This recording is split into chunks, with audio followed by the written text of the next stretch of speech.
Seja mais um inscrito no canal. E não esqueça de deixar o seu curte e like no vídeo. Obrigado.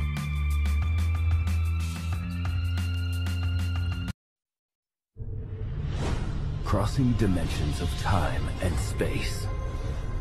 Technology beyond comprehension. They are watching. They are waiting. They are already here. I was scared to death. It wants us, Let's go, let's go, let's go.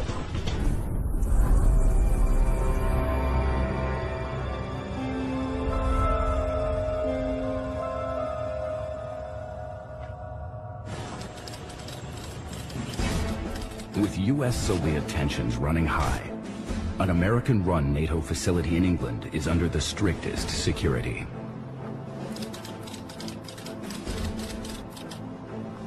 U.S. Airmen Jim Peniston and John Burroughs patrol the base perimeter in a vast wooded area known as Rendlesham Forest. My rank was Airman First Class. I was a law enforcement specialist. My job at RF Woodbridge was in charge of base security.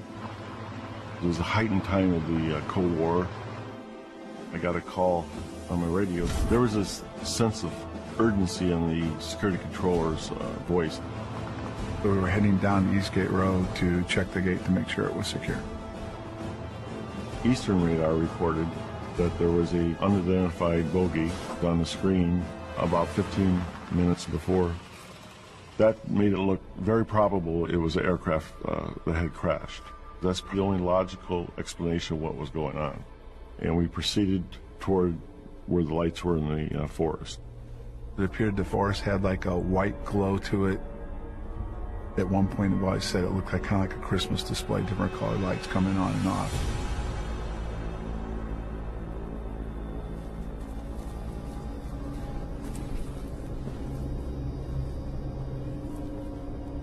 As we got up to the tree line, the whole situation changed.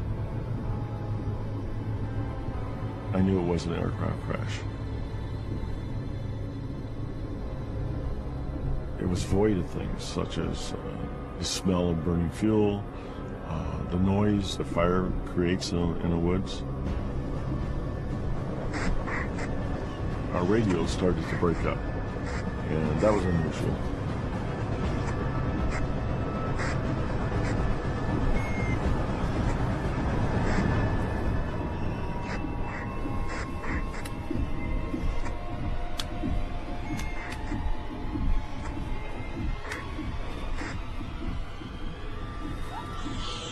There was a loud shriek that went off like something was startled or very, very upset. It went from a possible aircraft crash at that point in time to a possible security situation. There was scurrying of animals running away from the area. It was very strange.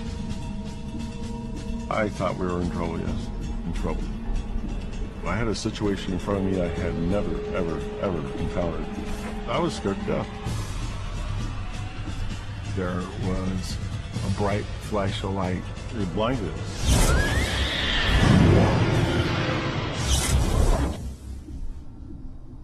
As I started to get up off the ground, what formed was the silhouette of a triangular craft that was probably about 20 feet in front of me. I was just totally perplexed by it. As I walked up closer to it, I could feel electricity jumping like on my clothing and skin, hair.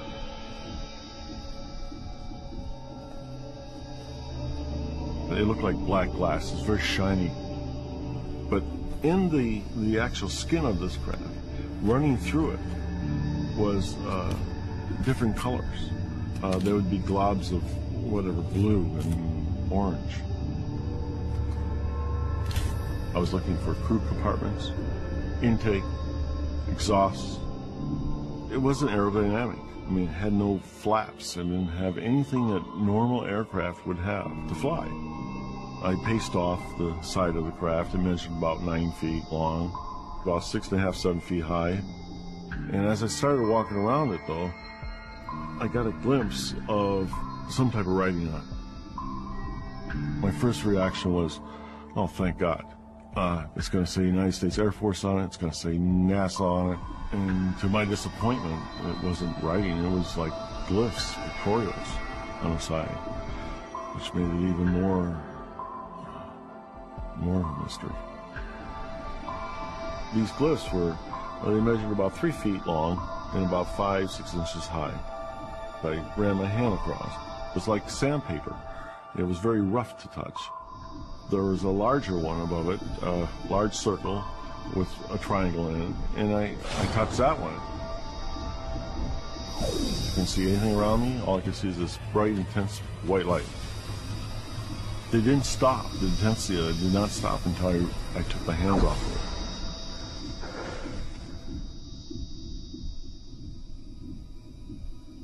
And in a blink of an eye, it was gone. There was no air displacement. There was no sound. I mean, it's impossible for an aircraft to do that. What kind of technology is that? I was just overwhelmed. What just happened to me? There it is. Whatever it was shot straight up above the trees. We ran after it because we thought it was going to re-land. When we seemed to get close to it, it would get farther away. We had no idea what we were dealing with.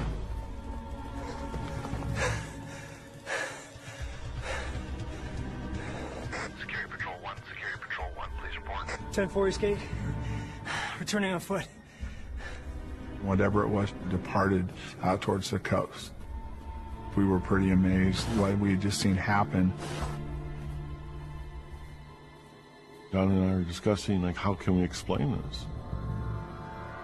How can we go back and tell them all that we have seen? Why are you drawing that?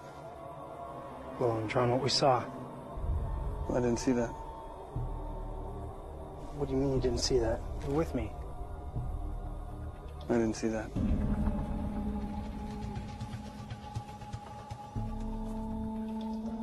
There's a difference in memories between what Jim remembered happening as we hit the ground and what I remember.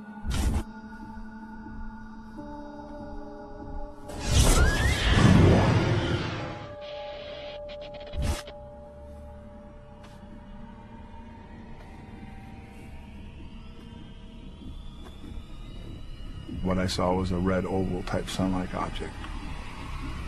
From the time I hit the ground until the time the object departed was a very brief period of time. I didn't see Jim walk around the object, but I couldn't really explain what it was or give any rationale behind what I saw. As we returned to Eastgate, there's no discussion at all in the vehicle on the way back. I mean, we're just speechless.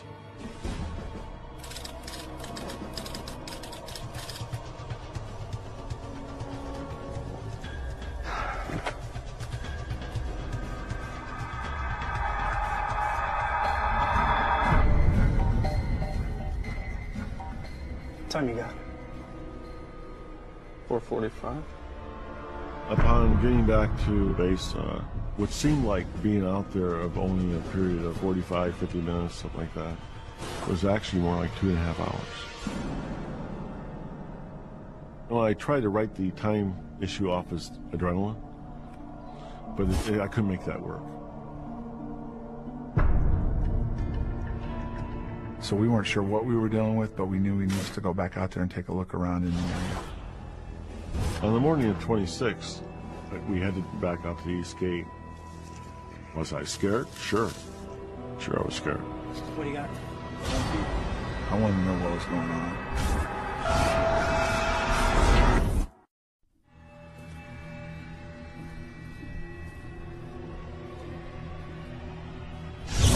After witnessing a mysterious craft in England's Rendlesham Forest, U.S. Airmen Jim Peniston and John Burroughs are missing time, and their memories don't match up.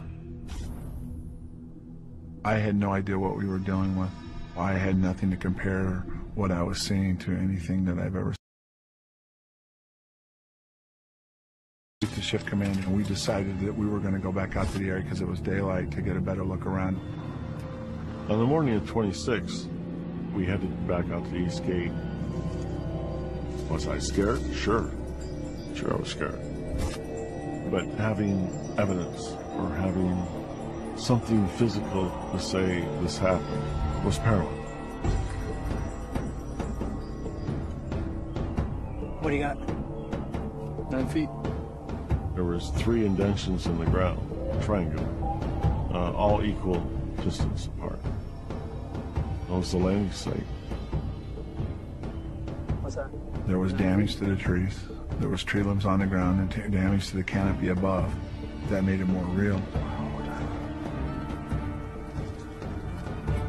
We were trying to draw some correlation to something military or anything out there that could explain what we were dealing with.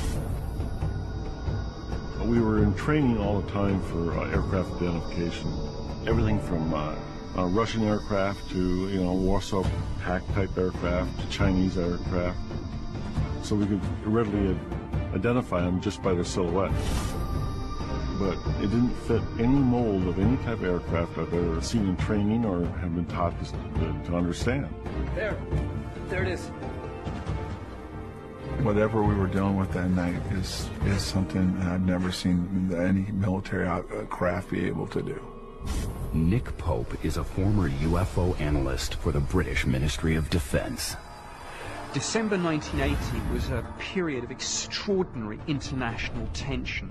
It was all about dealing with the potential threat from the Soviets and the Warsaw Pact. I theorized that a Soviet craft of some sort might be responsible. Some spy plane or unmanned aerial vehicle. Maybe the strange symbols that Jim Penniston saw were actually the Russian alphabet. I knew it was a Russian aircraft. The glyphs are perplexing. They were completely foreign. I think the closest thing I could foresee that to be was something maybe Egyptian, maybe. The U.S. military has a long history of top-secret aircraft with unique design characteristics.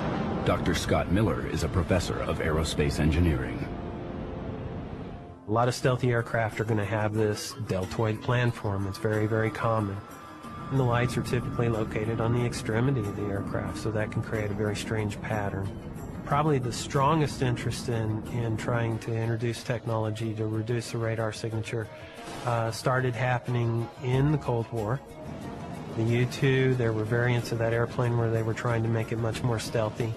The SR-71, the Blackbird, and its actual even darker, blacker variant of that airplane developed by the CIA called the A-12 were intentionally designed to have a much reduced radar signature and a reduced infrared signature and create strange perceptions by people if they see them at night. But everything an aircraft would do, this did not do. It had no engine sound or nothing like that. There was no sound at all. I mean, it's impossible for an aircraft to do that. The technology was so advanced, it had to be something far beyond what we were capable of producing.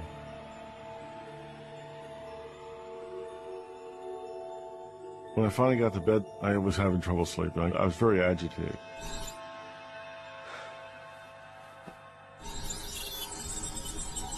I couldn't get these ones and zeros out of my mind.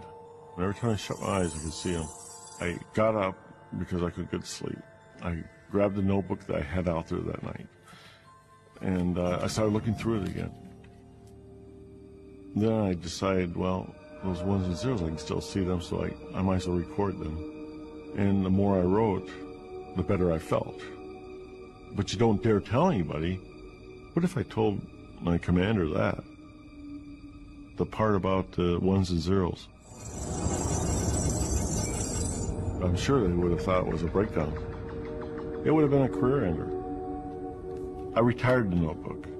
I put it away.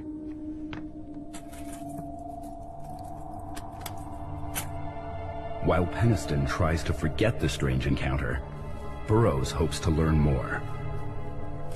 2 nights later, he returns to Rendlesham Forest with a group of airmen led by Lieutenant Colonel Charles Halt. There was more activity outside Woodbridge Base. The on-duty flight at the time again saw strange lights in the woods. Colonel Halt was selected to lead a group of guys out into the forest to try to make sense of what was going on. Seems like a guess. Colonel Hall at the time was the deputy base commander for the 81st Tactical Fighter Wing at RAF Bentwaters. He was second in command for the base. I just wanted to know if it was back again or what we were dealing with. I was looking for a rational explanation. Colonel Halt brought one of his little microset recorders with him.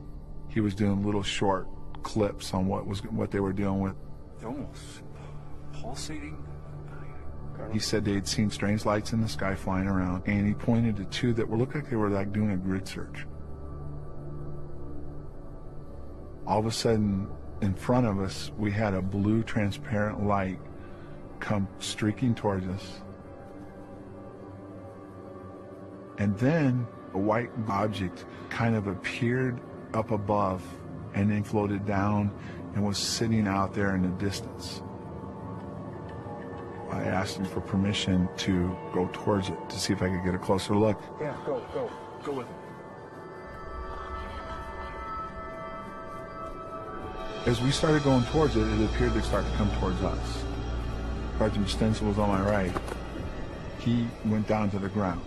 He saw me go into the light. He saw me disappear. He saw the light explode. And I was gone for several minutes before I reappeared.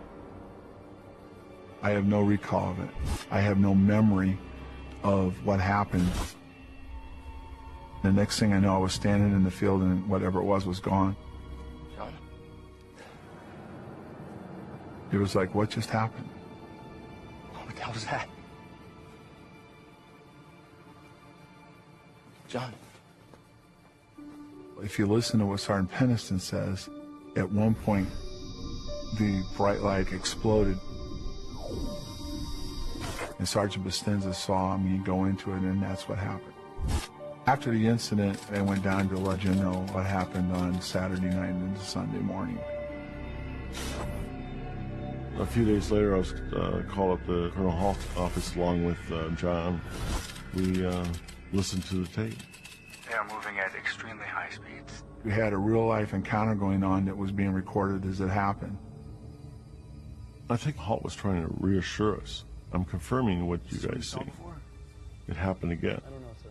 I was actually relieved because that means it was no longer just on John and I's shoulder. It means that we had other people in the Air Force that can confirm a second sighting on it. But before Peniston and Burroughs can solve the mystery of what they saw, they are contacted by the Air Force Office of Special Investigations. We received a phone call to report into OSI. It's clear to me that the people involved in the aftermath of it aren't happy that we're doing what we're doing, and they definitely could be threatening to us if we continue this. This isn't what I wrote. The incident was to be kept quiet. Where's the rest of it?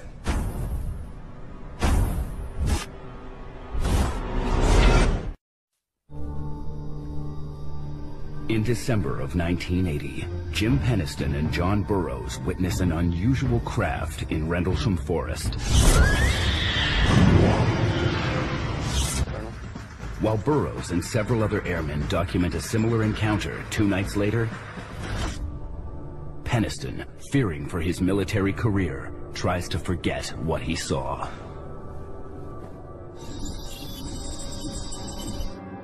I was very concerned that there's going to be a further investigation, more prying into this situation. I received a phone call to report into OSI the following day. They wanted me to write a full statement. They were very adamant and clear about it. They said, you write exactly what happened out there, everything. I was intimidated. They are serious. I mean, they told me that, you know, either I cooperate with them, tell them everything, or that's it. The career, it's done. And I said, well, am I going to lose my job over this? And they said, no. They says, we want you to explain everything as it happened, and then it's over with. Exactly what I wanted. I wrote a 4-page handwritten account of what happened. I told them about the flash of light, told them I had contact with the craft.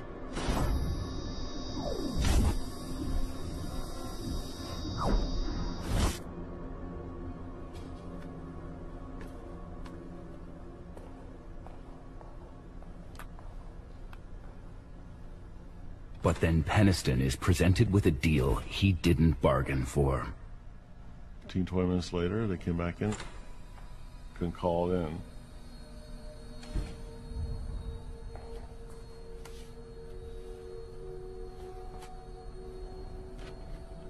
They have a type page, about a quarter of a page, maybe a little longer. They made me read it, I think it was 2 or 3 times.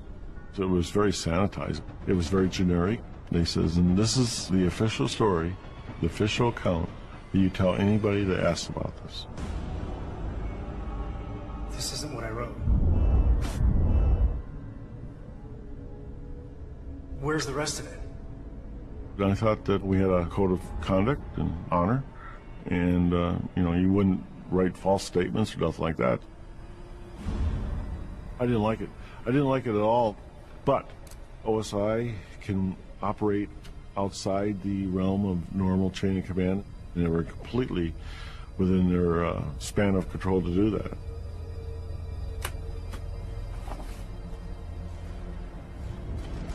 It did not sit well, but orders are orders. That's how it works. It was disturbing. I wasn't a criminal. I wasn't a war criminal. And that's the way they were treating me, like I was a captured spy or something. I think the government knows this is of significance. I believe that they don't want the public to know. There would have been a number of very good reasons to keep this secret. Firstly, I think no government on Earth could admit that our sophisticated air defenses are effectively irrelevant, and that we're facing a technology that we simply have no defense against. Peniston and Burroughs comply with the order to keep the incident secret. It was best for this to be, you know, let sleeping dogs lie. And that's what we did. I departed the base on a normal 2-year rotation in July of 1981. After the incident happened, I did my best just to stop thinking about it. But that proves impossible. I started not feeling well. I experienced a number of different things that were related to the initial contact. I started experiencing dizziness. I was having inner ear problems and balancing problems.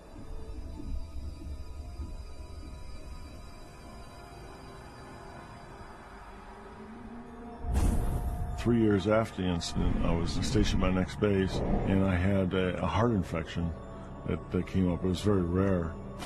After I left Bentwaters, I started having more problems, and I ended up being diagnosed with a heart murmur. The doctors that were working with me couldn't give me an explanation on what was going on. We didn't find anything out until they released the British document. The British government is in the process of declassifying and releasing its entire archive of UFO files. An official report states that Colonel Halt and his team returned to Rendlesham Forest days after the second sighting to investigate. Colonel Halt recorded the levels of radiation, and these were written up in his official report into the incident that was sent to the Ministry of Defense. Nevels, can I get a reading, please? The colonel went out with a team which included a disaster preparedness NCO, Sergeant Nevels, and he had a Geiger counter, and he recorded the levels of radiation out there on our landing site and in the immediate area. This is strange. The peak readings in radiation turned up in 3 indentations that had been found in the forest floor. The Defense Intelligence staff assessed that the radiation levels had been significantly higher than background. I made the connection that dizziness was caused by the radiation from that incident, because that was the one thing that the medical personnel were asking me about, if I was exposed to radiation. You know, I had a dilemma there. They said, so do I bring up, I'm not supposed to talk about the incident, so do I bring up I had radiation exposure, or do I lie to the doctors and say that I never had? And I followed my orders, and I said, no, I had never had radiation exposure, even though I knew I had. When I came in the Air Force, my entry physical clearly shows I came in with a clean bill of health. When I got out in 1988 of active duty, my exit physical shows that I had several issues with my heart. There's no explanation other than the fact that right after the incident I started having heart issues. Given the assessment of the radiation levels at the landing site, I believe that the government and the military owes John and Jim an explanation. But with the military refusing to provide any answers, it's up to Peniston and Burroughs to solve the Rendlesham mystery on their own. We finally came to an agreement that I would go under hypnosis to see if I had any kind of, anything came up involving, once I got close to it, if anything came out. How do you feel? It's calling to us to come to it. We've got to go to it. It's telling us to come to it. I was possibly pulled up into it. It wants us. It wants us.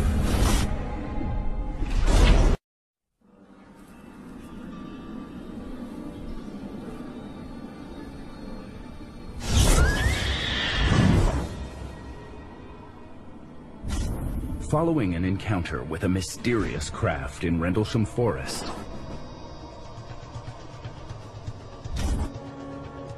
Jim Peniston and John Burroughs suffer from increasingly poor health, and the U.S. military is unable or unwilling to explain why.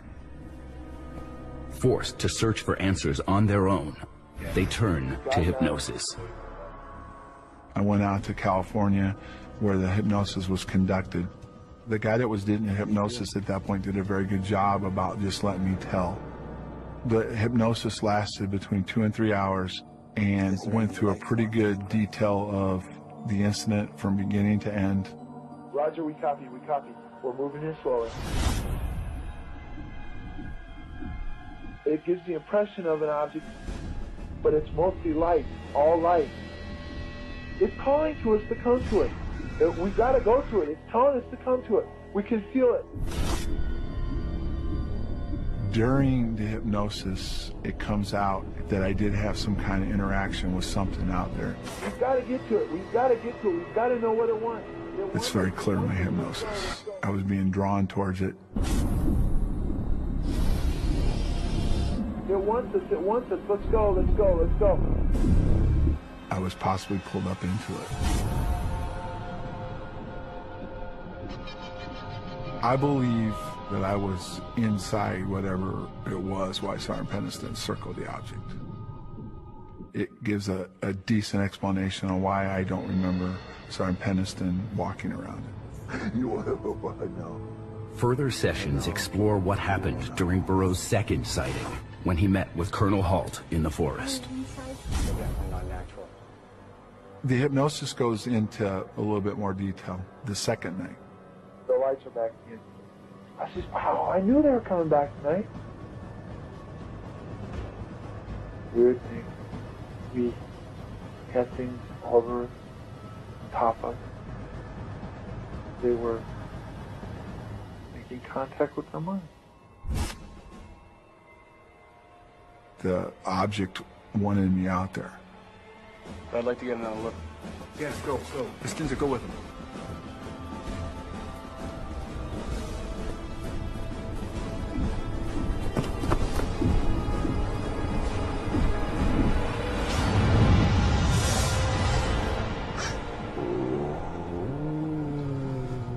What is it, sweetheart? I'm in something. What are you in? Don't know. My mind is in something. I believe that I did enter something. That I was inside. Whoa! It's all right, sweetheart. What is it? Oh, there was like 20 of them. What do they look like? Little specks of blue lights. Okay. I have contact with something from somewhere else. I'm having a dialogue with them. What are they? Oh, they're coming at me. Now it's getting bigger and bigger, like milky white object or substance. As it just keeps going up, down, wider, smaller. Then there's an eye or something behind it. The hole's opening up. Do you see anything in the hole? No.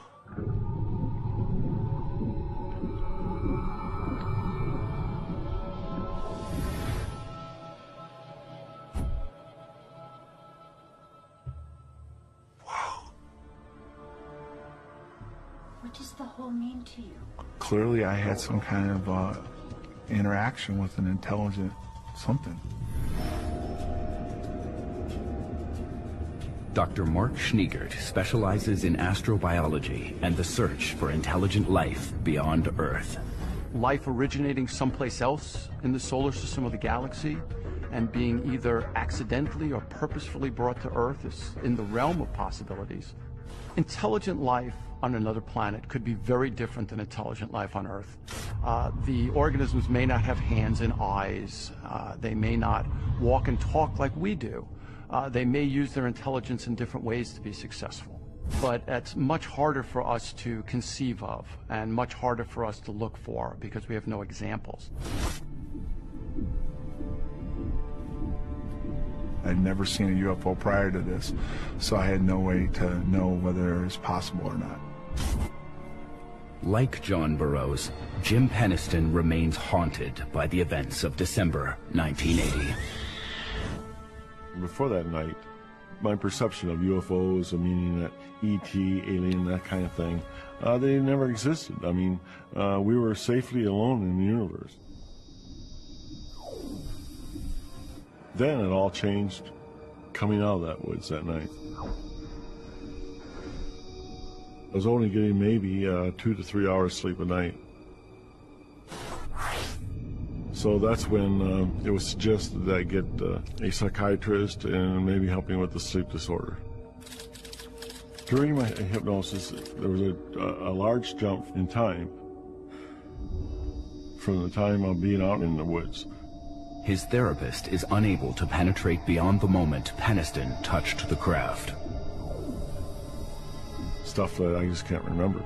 And she says, something traumatic happened to you.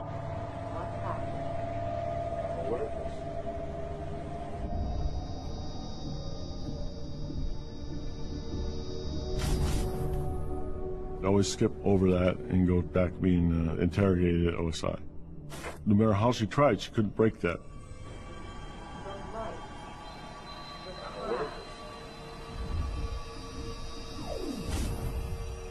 No.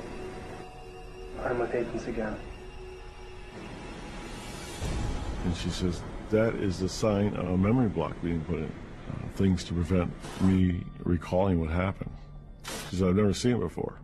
I've only read about it. All I remember was the first time I went into the OSI building and gave my initial statement and wrote it all out. Just can't talk. Can't tell. Under the hypnosis, there was more encounters with being interrogated at OSI. Did they do something physical? Yes. Shot. It involved having sodium pentothal given to me. Where did they give you the shot?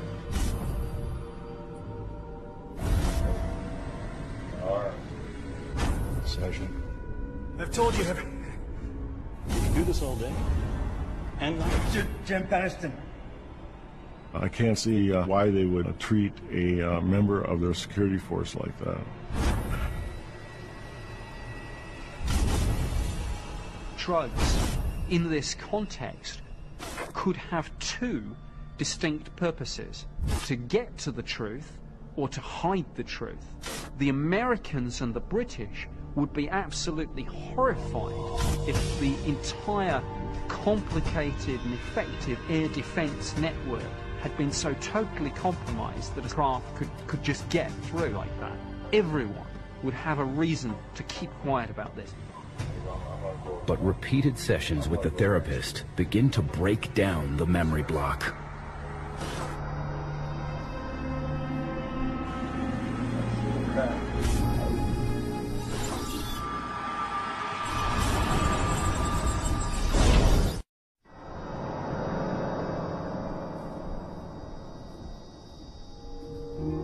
Years after an encounter with a strange craft in Rendlesham Forest, Jim Peniston undergoes hypnotherapy and discovers a memory block. Repeated hypnosis sessions reveal he was involved in a second unsettling interrogation at OSI. I didn't remember that I had been back down to OSI. I didn't know I went back to that. And they look to the night of December 25th, 1980 for answers. The only thing that I couldn't recall was the 45 minutes out in the woods, where I would jump to the being back at the main base. Looks like right. I can't.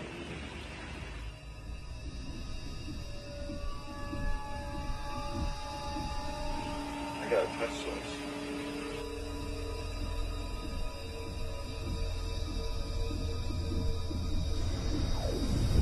You touch the glyph. What's happening? I see the craft. It's a white light.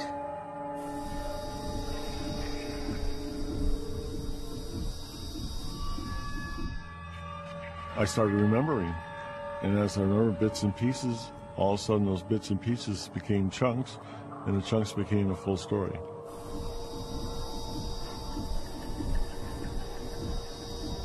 Their mission is contact with us.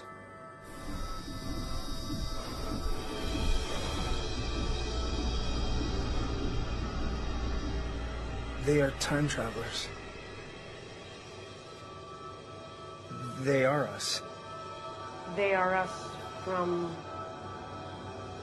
the future. When I first heard myself on these films saying this, I thought it was another person talking. I thought it was all in disbelief because it's beyond my thinking, that kind of stuff. What I knew about time travel to that point was a movie that came out in 1960 called The Time Machine by H.G. Wells. That was it. Is time travel anything more than just fantasy?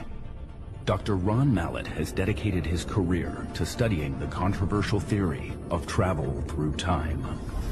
Time normally flows in a linear way from the past to the present to the future. However, Einstein's general theory of relativity says that time can be altered by gravity. The stronger gravity is, the more time will slow down. Black holes can be thought of as sort of natural time machines because a black hole causes an extreme bending of space, it causes an extreme bending of time. This means that the closer you get to a black hole, gravity is getting stronger and time is slowing down. So if you get near the edge of a black hole, time comes nearly to a halt. If I can twist time into a loop, then I can go from the past to the present to the future by using light, circulating light. You can cause a twisting of space, and this twisting of space can lead to a twisting of time. One can only go back in time to the moment that the device was created. It's the device that creates the effect. I actually did not think the time travel was possible, but I'm starting to wonder if it's the only explanation. Through hypnosis, Peniston uncovers one more buried memory.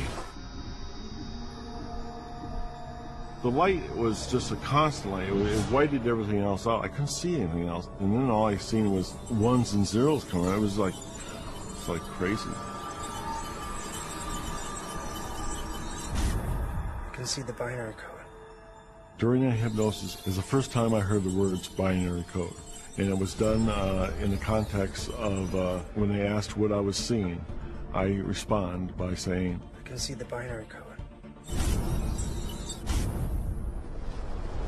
Alexander Furwarn is a professor of computer science. Binary is a mechanism for encoding a language. In a sense, a human language like English is a code, right? So we're encoding ideas into that language. Binary simply lets you do it in a different way. Binary code is commonly used to encode secret messages. Around 1980, binary was not well known. We were in the process of putting our toe into the binary computation for the home market. Looking at Jim Penniston, I'm not sure I see here a guy who, back in 1980, would have been able to write binary code. He's not a mathematician, he's not a cryptographer. Muito obrigado pela sua inscrição no canal, e pelo seu curte e like no vídeo.